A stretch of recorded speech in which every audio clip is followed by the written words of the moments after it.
বিএনপির ভারপ্রাপ্ত চেয়ারম্যান তারেক রহমান দেশে যেতে চাইলে একদিনেই তাকে ট্রাভেল ডকুমেন্ট ইস্যু করা হবে। সেই তথ্যটি জানিয়েছেন বাংলাদেশের পররাষ্ট্র উপদেষ্টা তৌহিদ হোসেন। তিনি বাংলাদেশের বৈদেশিক সংবাদদাতা সমিতির এক ডায়ালগ অনুষ্ঠানে সাংবাদিকদের প্রশ্নের জবাবে এ কথা জানান। গত 23 নভেম্বর বিএনপি চেয়ারপারসনের শারীরিক অবস্থা খারাপ হওয়ার পর তাকে ঢাকার এভারকেয়ার হাসপাতালে ভর্তি করা হয়। এরপর দিন তাকে সিসিইউ ইউনিটে স্থানান্তর করা হয়।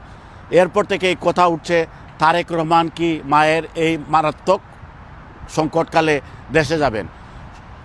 ইতিমধ্যেই তারেক রহমান ডিসেম্বরের দ্বিতীয় সপ্তাহে দেশে যাওয়ার কথা ছিল।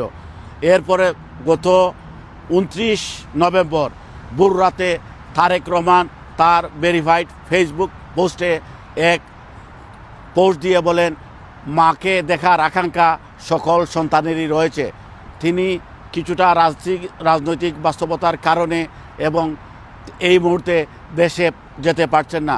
কী কারণে দেশে যেতে পারছেন না সে বিষয়টি এখানে ব্যাখ্যা করা সমীচীন নয়। তারেক রহমানের দেশে যাওয়া নিয়ে সারা বিশ্বে এখন আলোচনা হচ্ছে কী কারণে তিনি দেশে যেতে পারছেন না।